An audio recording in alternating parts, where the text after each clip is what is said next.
Hola, muy buenos días. Queremos darles la bienvenida a un nuevo webinar Vice. En esta oportunidad vamos a hablar de acciones chilenas y cuáles son nuestras perspectivas para el año 2025 con motivo de la reciente publicación de nuestro Yearbook 2025 Acciones Chilenas, retomando el crecimiento en un año electoral. Nos acompaña el equipo de estudios de Vice Inversiones Corredores de Bolsa. Vamos obviamente a partir viendo una revisión un poco más general de todas las perspectivas de valorización y crecimiento del IPSA como un todo, y después vamos a ir viendo con cada uno de los analistas cuáles son las perspectivas de cada uno de los sectores en particular. Nos acompaña Eval Stark, analista senior de los sectores banco, bebidas y el sector transporte, Eduardo Ramírez, quien ve el sector de retail y centros comerciales, y Rubén Alvarado, con quien vemos en conjunto los sectores sanitario, commodities y el sector eléctrico. Así que eso, les damos la bienvenida y obviamente al final de la presentación va a salir un código QR con el cual les pedimos si nos pueden ayudar a responder una breve encuesta. En términos de retorno, lo que vimos el año 2024 fue un retorno bastante negativo en general cuando uno lo mira en dólares. En general vimos que Latinoamérica como región fue una de las regiones más afectadas, principalmente por la depreciación de las monedas regionales respecto al dólar, pero también por temas políticos, regulatorios. En el caso de Chile en particular registró una caída de 4% en dólares, que dentro de un contexto global son retornos relativamente malos, si uno lo mira, por ejemplo, comparado con el resto del mundo. Pero en general, lo que nosotros destacamos acá es que esto estuvo fuertemente explicado, fuertemente explicado por lo que vimos en términos de compensación respecto a los precios del litio en el caso de SQM en el año 2024.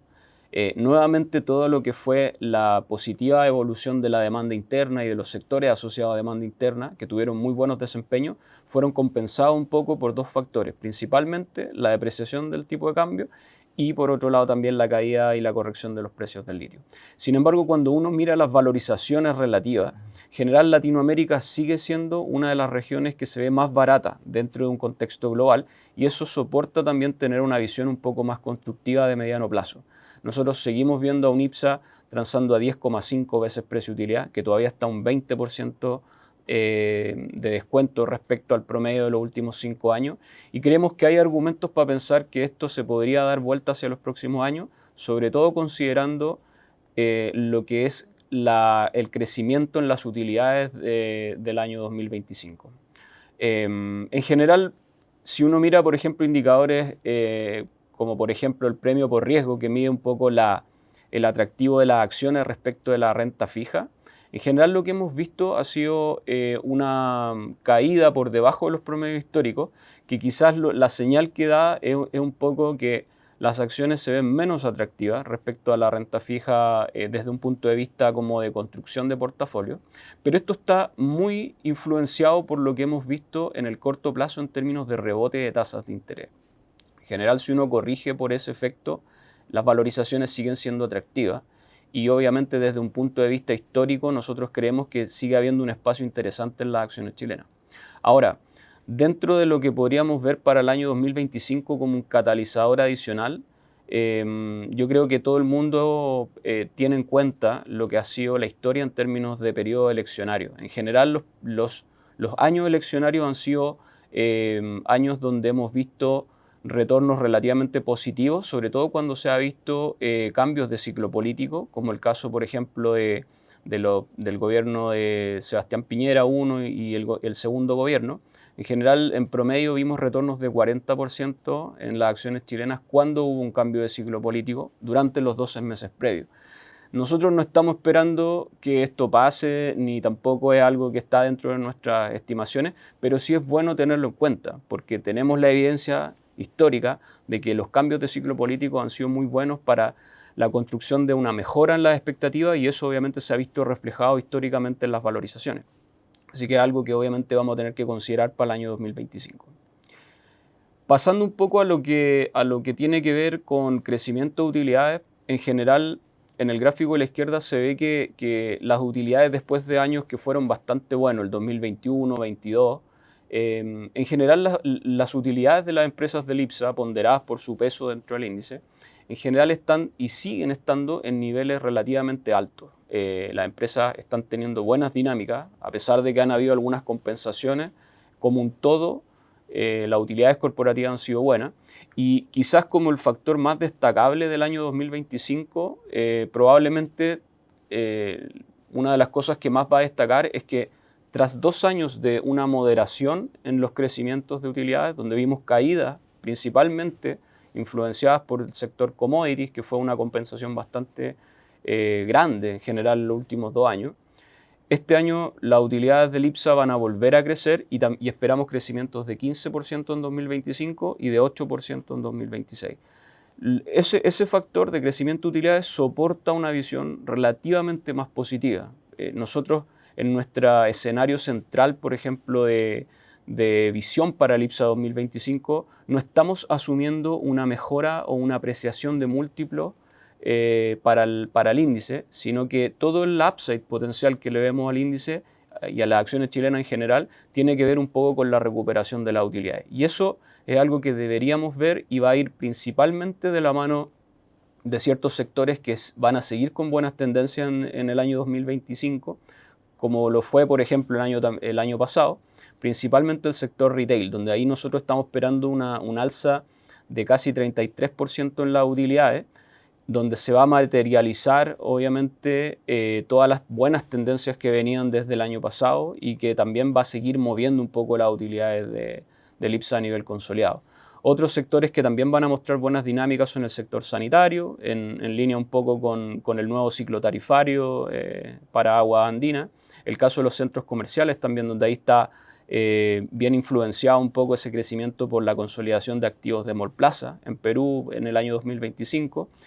Y por el lado quizás de compensación en términos de utilidad, estamos viendo caída en el sector eléctrico, pero ahí hay que ajustar obviamente porque hay un efecto no recurrente que tiene que ver con la venta de activos que hizo Enel Américas de sus activos de generación y distribución en Perú, que tuvieron un impacto de 1.400 millones de dólares aproximadamente, y eso obviamente hace que la base comparable sea bastante alta. En general, el sector eléctrico es un sector donde vemos buenas perspectivas en el mediano plazo, creemos que las valorizaciones siguen estando atractivas, pero en general es un sector que va a tener una caída en utilidades o una moderación en resultados en el año 2025. Ahora, pasando a la visión más sectorial, le voy a dar el pase a Evald Stark, el analista del sector bancario, para que nos cuente un poco cuál es la visión sobre el sector. Yo, quizás en el sector bancario, me gustaría entender un poco y ver, después de años que han sido en general de muy buena utilidad en el sector y que el sector bancario se ha mostrado muy defensivo, ¿qué es lo que vemos en términos como de mediano plazo para el sector? ¿Cuáles son las principales como dinámicas a considerar en 2025?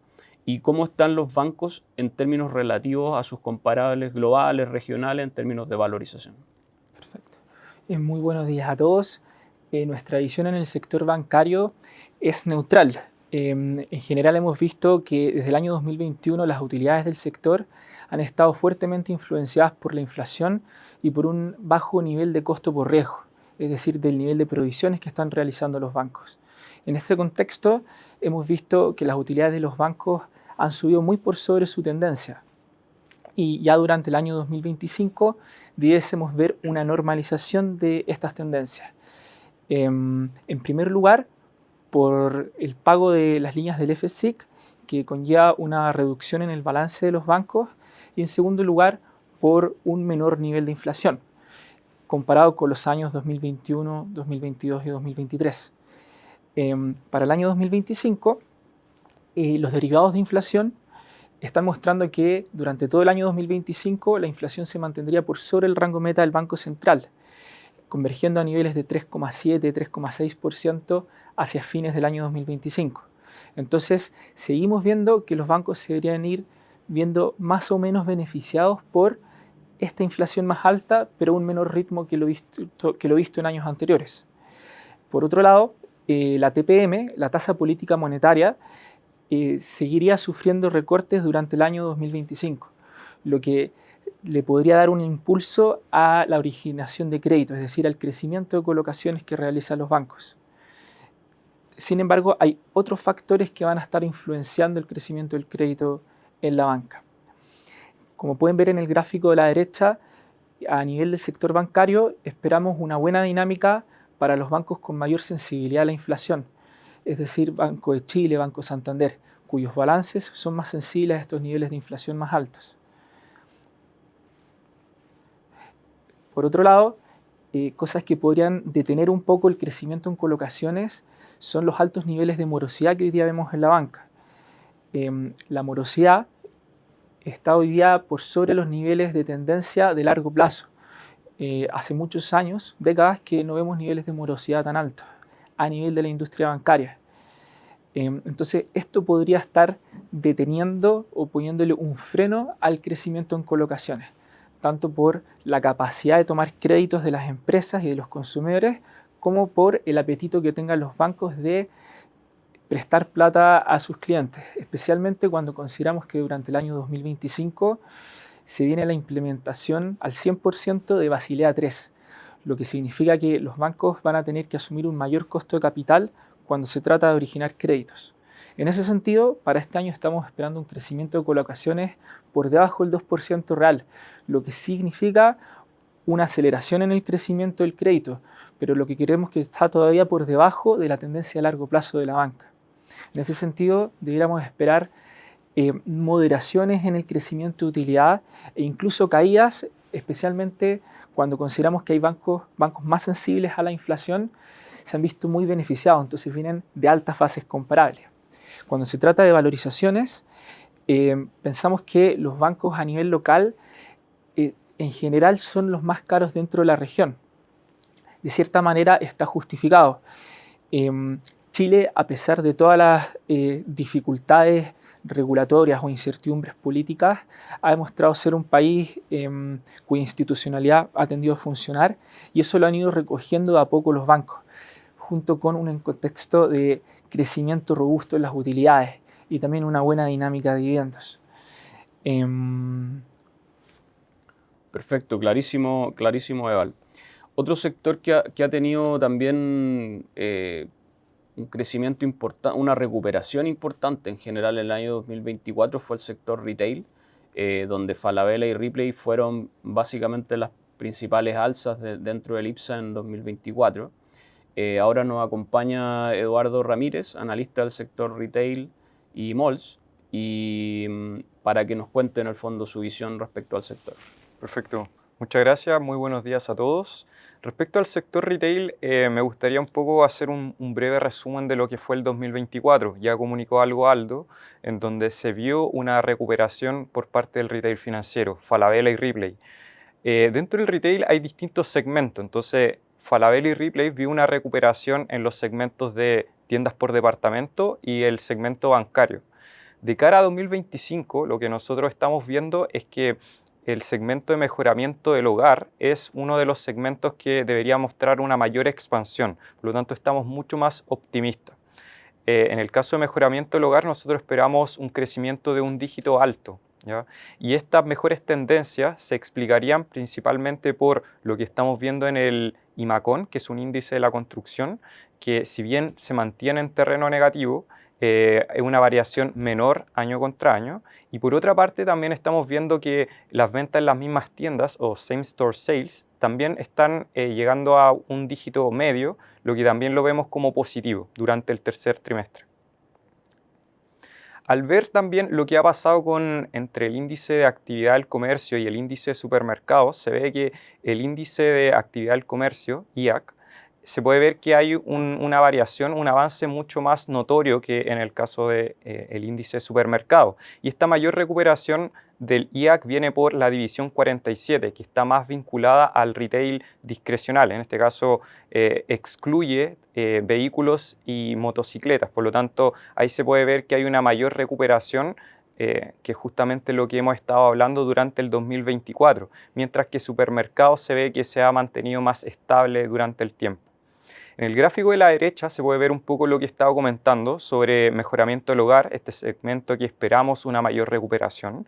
Se puede ver que el IMACON pasa de noviembre 2023, que estaba en menos 6,7% variación año contra año, a una variación de menos 0,5% a noviembre de 2024. Por lo tanto, esto es un punto positivo, seguido de que, como les comentaba, Same Store Sales también se ve que ya está llegando a un terreno positivo y esperamos que en el cuarto trimestre, las compañías mantengan esta buena dinámica en el segmento de mejoramiento del hogar.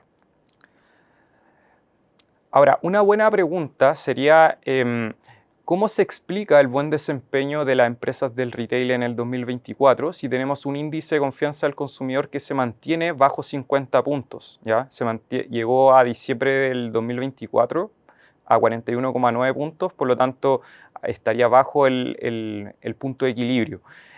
Lo que se puede explicar ahí es que la gran parte de la recuperación que tuvieron esta empresa viene de la mano de eficiencias internas, es decir, buen manejo de inventario, una disminución de la actividad promocional, y eso hace que mejoraran los márgenes. Hacia 2025 nosotros esperamos que esta tendencia se recupere, que haya una mejora, ya que estamos viendo que el consumo privado llegue a estar por sobre PIB real, por lo que sería una muy buena noticia, ya que desde el 2021 no vemos este tema que el consumo privado esté sobre el PIB real.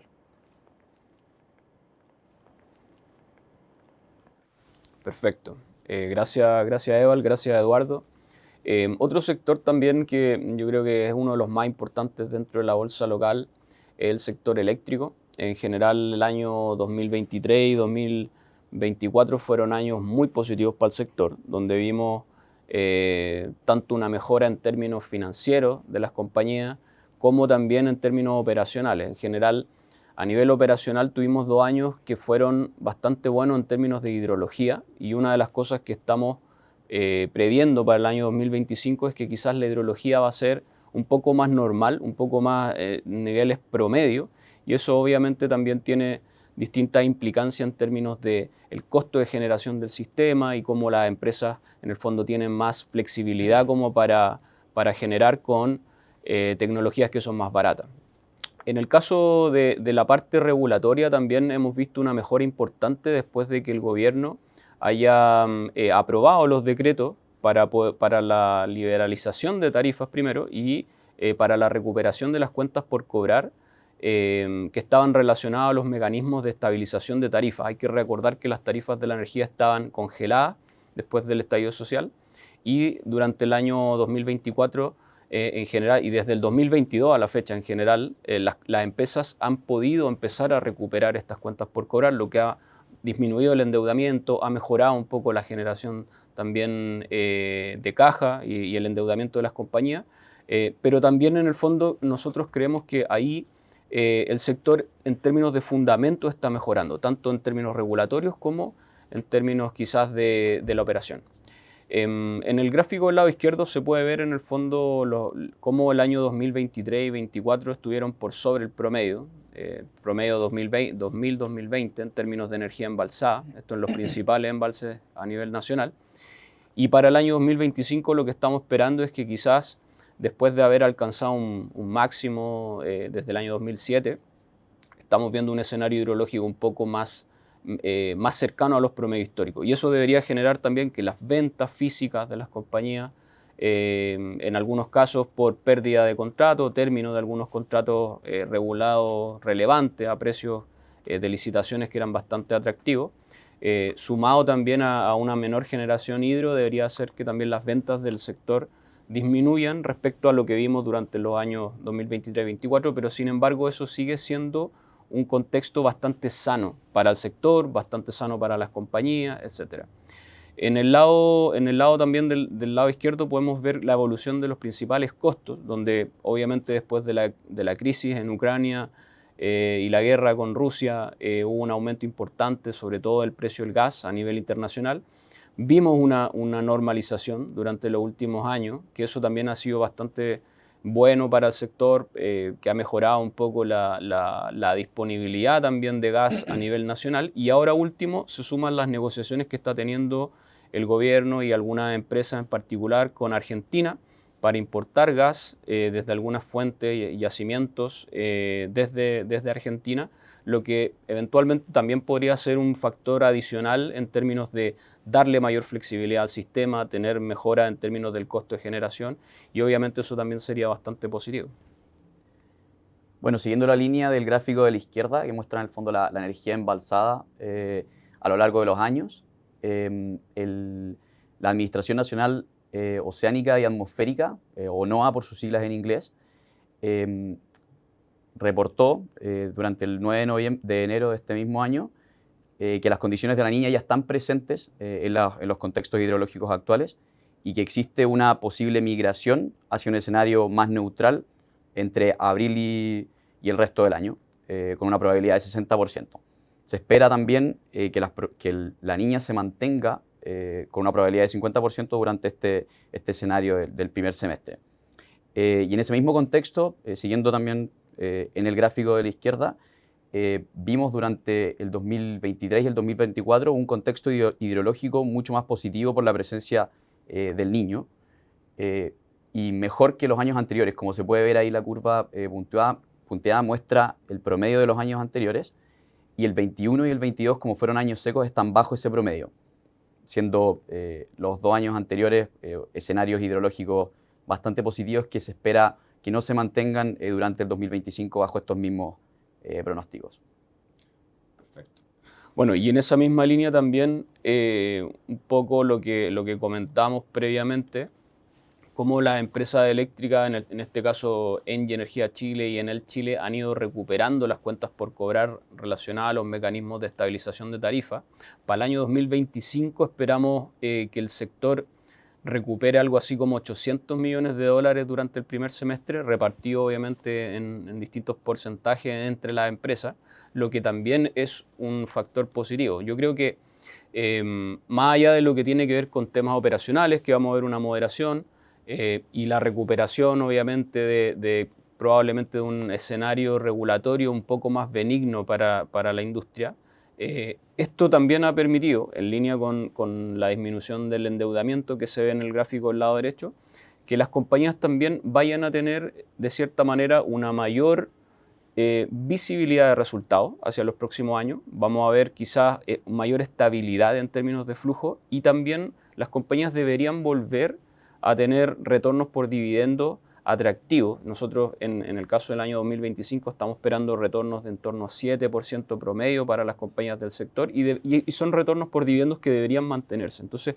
una de las tesis que tiene este sector en el mediano plazo es que esta mayor estabilidad que estamos viendo en términos de resultados y de flujo también debería de cierta manera explicar o provocar que los múltiplos de valorización que hemos visto en el sector durante los últimos años también se revaloricen, dado que el contexto de la industria ha cambiado de forma positiva y que debería mantenerse hacia los próximos años. Así que si bien tenemos una visión que quizás en 2025 es de moderación respecto a 2 años muy buenos, los fundamentos de largo plazo de la industria siguen bastante positivos, y en general es una industria donde nosotros vemos valor de mediano a largo plazo. Bueno, pasando al sector de bebida y viña, ahí yo creo que es un sector donde se vieron tendencias bien mixtas el año pasado, con una andina que tuvo muy buenos resultados, principalmente por la sorpresa que vimos en volúmenes en Brasil, y un CCU que todavía continúa muy complicado en términos de costos dolarizados. ¿Cómo vemos que eso va a evolucionar de cara al 2025? Y también preguntarte un poco en el caso de las viñas. ¿Qué es lo que está incorporando hoy día el mercado en Conchitoro? Efectivamente, Aldo, como mencionas, el año 2024 fue un año bastante mixto para las compañías ligadas al sector de bebidas en el IPSA. Por un lado, Embotellado Andina tuvo un excelente desempeño bursátil y también financiero, impulsado principalmente por los buenos resultados que la compañía está teniendo en su segmento en Brasil, que ha crecido en volúmenes muy por sobre lo que estaba esperando el mercado, por lo que tenían incorporado en sus expectativas. Y por otro lado, así como hemos visto un peso chileno que se mantiene depreciado contra el dólar, que se mantiene en el fondo más depreciado que lo que los economistas estiman que es su valor fundamental, hemos visto que CCU le ha costado mucho más poder hacer una recuperación robusta de sus resultados, dado que las compañías del sector tienen una exposición a costos dolarizados, tales como lo son el aluminio, el azúcar, el plástico para poder envasar los productos que venden. Entonces, si bien en esa arista vemos costos, un mejor panorama para los costos de las compañías, por otro lado vemos que el peso chileno ha ido compensando casi la misma magnitud estos menores costos dolarizados, dado que el peso ha continuado estando depreciado. Por otro lado, en Conchitoro hemos visto dinámicas más o menos opuestas. Durante el año 2023 y 2024 vimos que hubo una consolidación de la industria, hubo fuertes contracciones en algunos mercados de exportación, los volúmenes disminuyeron drásticamente. En 2024 empezamos a ver una reversión de eso, y al mismo tiempo Conchitoro se vio afectada por presiones en costos para poder hacer envíos, presiones en costos en el embotellado. La compañía sufrió diferentes presiones tanto en Inglaterra como en Chile en el embotellado de vino, y hemos visto un ajuste en la industria. En ese sentido, Conchitoro tuvo un desempeño bastante plano durante todos estos 2 años, y si bien vemos que presenta descuento contra su propia historia, la compañía sigue viéndose no tan atractiva en términos de valorizaciones contra lo que son pares globales. Bueno, en ese sentido, para ir recapitulando y comunicando el mensaje, vemos que para el año 2025 el costo de materias primas deberá estabilizarse, no vemos grandes variaciones. Es más, en algunas materias primas vemos que las proyecciones indican bajas pequeñas. Este entorno creemos que es favorable para las compañías, dado que les permite poder ir subiendo precios para poder ir recuperando márgenes. En el fondo es un ambiente un poco más estable, menos volátil. Entonces es menos desafiante para las compañías para ir recuperando márgenes. Al mismo tiempo, Embotellado Andina y CCU tienen exposición a Argentina. Y durante el año 2024 nosotros vimos que hubo un ajuste súper importante en los volúmenes de este segmento. Por todas las medidas de ajuste fiscal que ha realizado el gobierno de Javier Milei.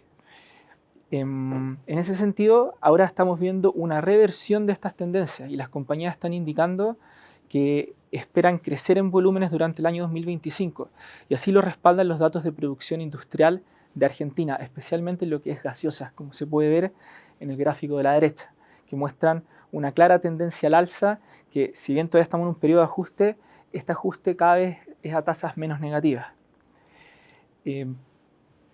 Pasando a lo que es el sector de viñas, hemos visto, como les mencionábamos al principio, una corrección importante en los volúmenes exportados, principalmente porque los distribuidores en el extranjero acumularon mucho inventario durante la pandemia y también durante el año 2021 y 2022.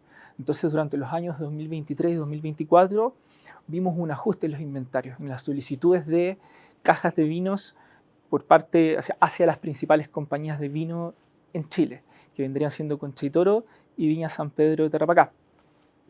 Por otro lado, estamos viendo que el costo de vino, el costo de uva que tienen estos fabricantes de vino está empezando a subir un poco, y esto se da en un contexto en que a los fabricantes de vino les está saliendo más beneficioso exportar este vino y vendérselo a productores extranjeros más que a productores locales.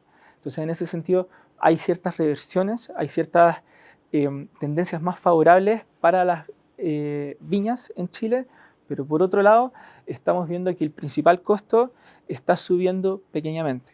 Entonces, en ese sentido, permanecemos con una visión más o menos neutral en un contexto en que las valorizaciones de las viñas se mantienen muy rezagadas. Entonces, no vemos mucho espacio de revalorización para compañías como Conchetor. Perfecto. Bueno, ahí en el caso de los centros comerciales, Edu, en general vimos un año 2023 y 2024 que el sector mostró una recuperación importante en términos de ocupación respecto a los niveles post-pandemia y recuperando un poco los niveles de ocupación cercanos a niveles de los que tenían previo a la pandemia. En un contexto de tasas largas, donde quizás no vemos tanto espacio en el corto plazo como para que haya una reducción de las tasas largas. ¿Cuál es el atractivo en el fondo que tiene el sector de centros comerciales en esta coyuntura en donde quizás su principal catalizador, por así decirlo, que son las tasas largas, debería mantenerse relativamente estable durante el año? Perfecto, una muy buena pregunta. A ver, partiendo con un poco la visión del sector de centros comerciales, efectivamente, como dice Aldo, se caracteriza por tener métricas de la industria muy buenas. En ese sentido, los niveles de ocupación deberían estar entre 96 y 98%, lo que es súper positivo. Esto considerando a los tres actores más claves de la industria, como es Cenco Malls, Parque Arauco y Mallplaza.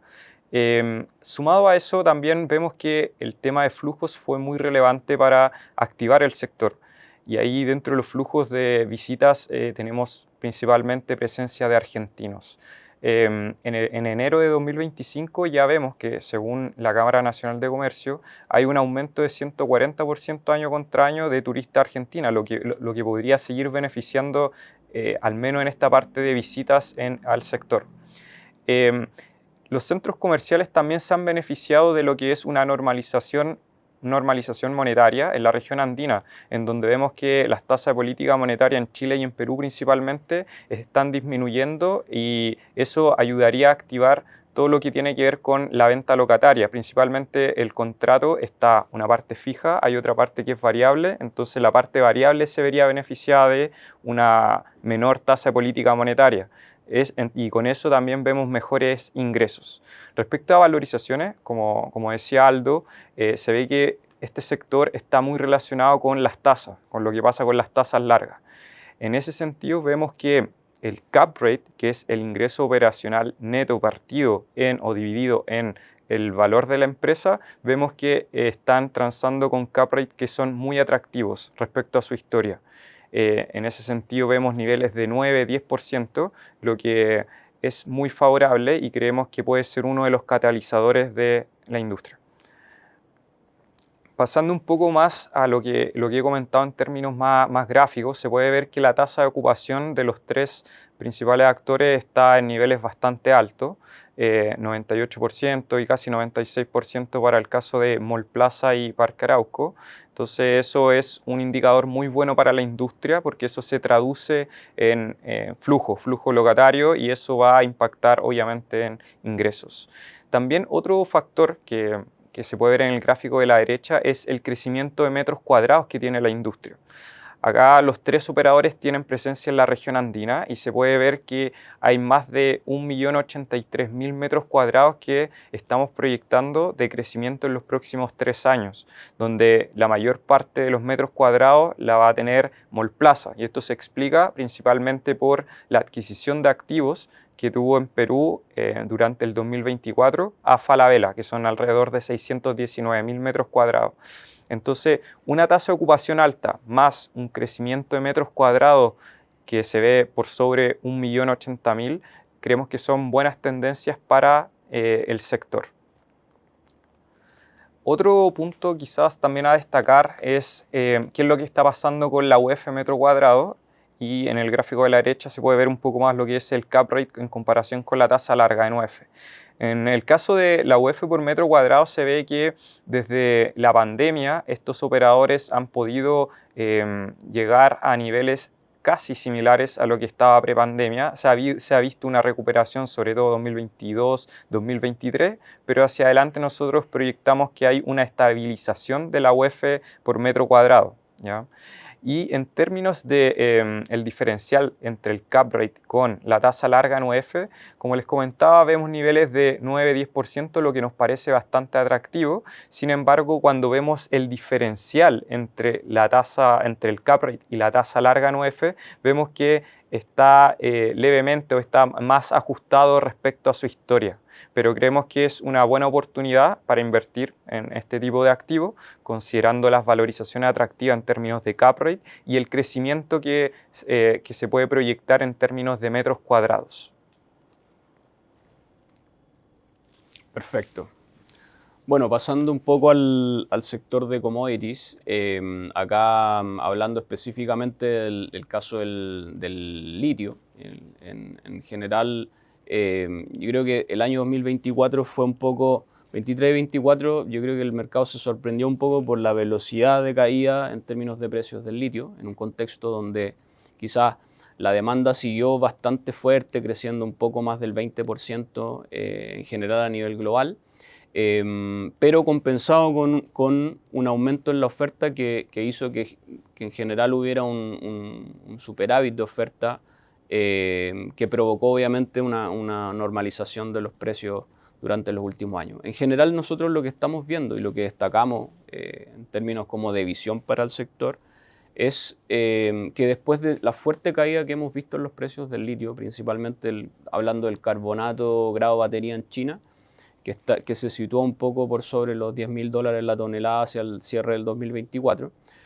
Estamos viendo que después de esta caída, en general, ya se han empezado a anunciar recortes de oferta. Y de hecho, grandes productores, principalmente en Australia, han anunciado recortes en torno al 15-20% de la oferta global para el próximo año, y eso en general lo que está indicando es que a estos niveles de precio ya hay parte de la oferta que no es rentable, y de esa manera vemos que el mercado se tiende a estabilizar. Si bien nosotros seguimos viendo que los fundamentos de largo plazo de la industria son buenos, pensando un poco que la demanda se espera que se triplique de aquí al año 2030 por, obviamente, la penetración de los autos eléctricos a nivel global. Lo que sí creemos que es importante considerar es que tampoco este año va a ser un año tan positivo en términos de resultados. O sea, nosotros no estamos esperando que los precios del litio reboten y que SQM vaya a tener una mejora sustancial en términos de resultados respecto al año pasado. Nosotros lo que estamos viendo es que ya tocamos un piso de los últimos 3 años y que en general esperamos una relativa estabilidad en términos de precios para el 2025, y lo que estamos asumiendo es una leve mejora hacia fines de año con una convergencia quizá a precios de mediano plazo en torno a los $15.000 por tonelada, que es lo que en el fondo hoy día se podría proyectar con la información disponible. En ese sentido se puede ver en el gráfico del lado izquierdo cómo tanto la oferta como la demanda han ido creciendo de forma bien rápida durante los últimos años, en un contexto obviamente donde quizá en Europa ha sido una de las regiones que ha sorprendido más a la baja por ciertas restricciones que se pusieron principalmente en Alemania.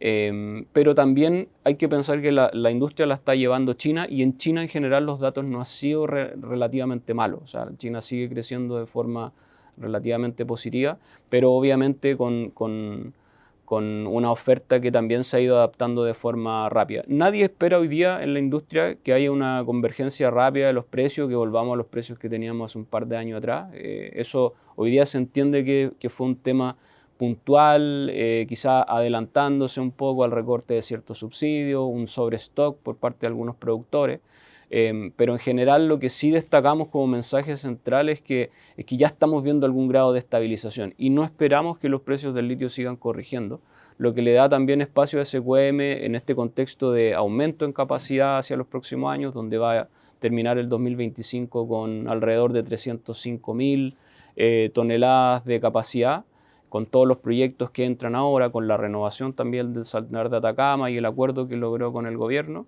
En general debería ser un año un poco más estable y ya no va a haber una compensación negativa por parte del sector respecto a lo que está pasando en otros sectores como el retail o como el sector sanitario, que van a tener quizás crecimiento un poco más grande.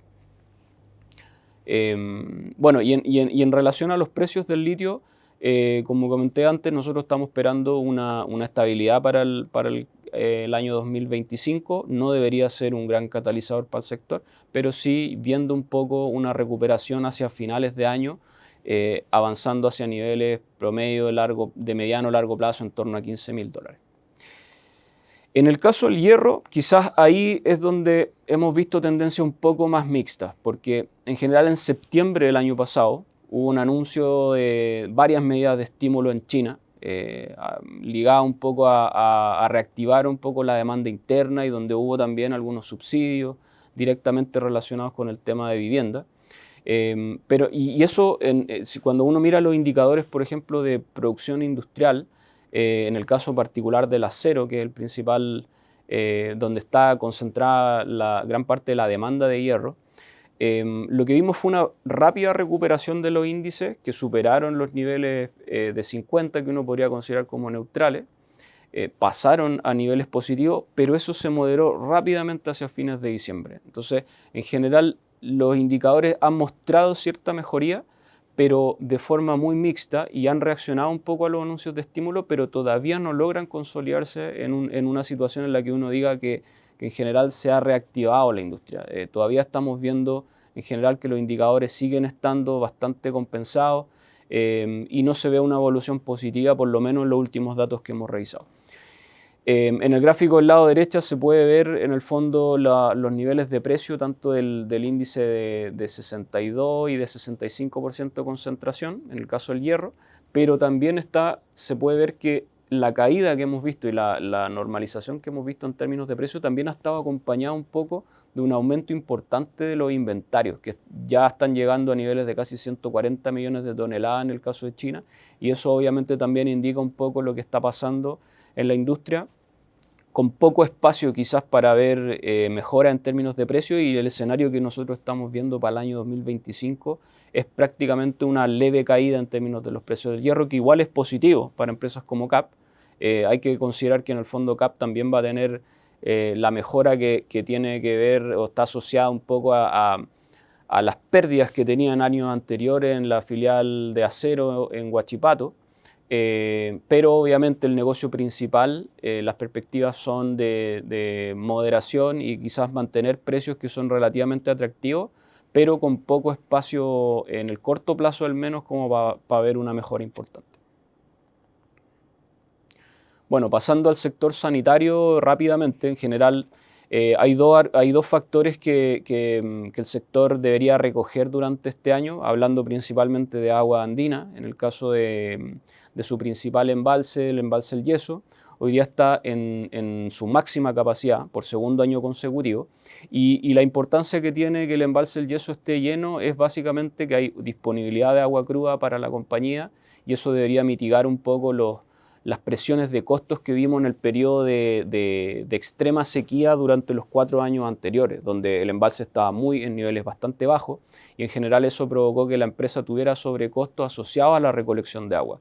Después hubo una gestión que fue positiva por parte de la compañía, logrando acuerdo con los canalistas del río Maipo, pero en general yo creo que una de las cosas interesantes es que ese impacto que ha tenido la compañía en particular por los sobrecostos ligados al tema sequía se están mitigando. Debería ser un año relativamente estable en términos de márgenes, y además sumado al reciente anuncio del octavo ciclo tarifario 2025-2030, donde en general la compañía logró también un aumento en tarifas asociado a ciertos proyectos también que van a acotar un poco, a mitigar un poco el riesgo hídrico.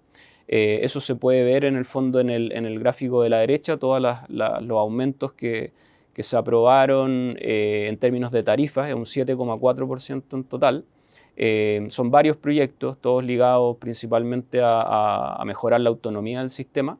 Pero lo interesante acá es que también se agregó una tarifa sequía base, que en el fondo también va a poner en el fondo un nuevo mecanismo por el cual, cuando exista escasez de agua, por ejemplo con un embalse El Yeso un poco más no tan lleno o no tan en buenos niveles como lo estamos viendo hoy día, la empresa va a tener la capacidad de pasar esos sobrecostos en parte a la tarifa, que no existía en el ciclo tarifario anterior. Entonces, compensando un poco el riesgo hídrico o el riesgo asociado al cambio climático y a la sequía que hemos visto durante los últimos años. Entonces, eso también es un aspecto positivo. Obviamente, en términos de resultados, este año vamos a ver la introducción de las nuevas tarifas, en el caso de Agua Andina, y por eso también es uno de los sectores que debería crecer doble dígito este año. Quizás una de las cosas que también hay que mencionar acá es que la empresa, dado este nuevo ciclo tarifario y dado su plan Biociudad, también viene acompañado de fuertes inversiones durante los próximos años. Entonces, en general, también uno, y conversando un poco con la empresa, uno también debería adelantar un poco que probablemente la política de dividendos debería reducirse un poco, porque la empresa va a estar también en un contexto de mayores inversiones y de quizás un poco de mayor presión en los ratios de endeudamiento. Así que eso también es un factor a considerar, pero dentro de todo los fundamentos de la industria son buenos. En términos de valorizaciones también la compañía está transando un múltiplo muy parecido a lo que fue la venta de sal, la concesión que finalmente Agua Andina vendió, pero con una región metropolitana que tiene condiciones totalmente diferentes a las que tenía en esa oportunidad de sal. Por lo tanto, nosotros creemos que ahí también hay un indicador de que las valorizaciones están baratas todavía. Bueno, y por último, pasando al sector de transporte, donde hemos tenido harto movimiento en el caso de LATAM y de Vapores, que siempre genera mucho interés por parte de los inversionistas. ¿Cuál es nuestra visión para el año y qué es lo que podemos esperar en términos de resultados y de tendencia en ambas industrias? En el sector de transportes tenemos una visión un poco más neutral. En transporte nos referimos al sector de aerolíneas y al sector de transporte marítimo, que tienen tendencias similares, pero también tienen marcadas diferencias, más o menos qué es lo que estamos viendo para el año 2025. Por el lado del sector de aerolíneas, seguimos viendo dinámicas robustas en lo que es el crecimiento en capacidad. La compañía, desde después de la pandemia y la industria en general, han mostrado una recuperación súper relevante en la capacidad, es decir, la cantidad de aviones que las compañías han puesto en el aire a funcionar. La demanda se mantiene robusta y los factores de ocupación también se mantienen muy altos, es decir, la cantidad de pasajeros que va dentro de un avión. Por ejemplo, un avión de 100 sillas, hoy día vemos que el avión en promedio va con más personas. En vez de ir tradicionalmente con 80 personas, hoy día estamos viendo niveles de 85, para hacerlo bien simple. Por otro lado, hemos visto un ambiente de tarifas aéreas bastante robusto. Sin embargo, en lo que nosotros estamos algo diferentes a lo que está viendo el consenso de mercado es en el nivel de tarifas aéreas hacia adelante. Tradicionalmente hemos visto que el costo de petróleo por transportar a un pasajero está muy ligado, muy asociado a el nivel de tarifas aéreas. Es decir, las tarifas aéreas reflejan los menores costos de petróleo, es decir, se traspasa al consumidor este menor costo de petróleo. Y vemos hoy día que el consenso de mercado está viendo que las tarifas aéreas se mantienen estables a pesar de esta caída en el costo de petróleo. Entonces vemos que existen ciertos riesgos, sobre todo en las expectativas que tiene el mercado sobre los resultados de la compañía. Nosotros seguimos viendo que las dinámicas se mantienen buenas, que los resultados pueden seguir estando buenos, pero existe un riesgo que hoy día el mercado tal vez está pasando un poco por alto. Entonces podría haber, en un contexto de buenos resultados, podría haber una corrección a la baja en las expectativas que el mercado tiene sobre el desempeño de las aerolíneas.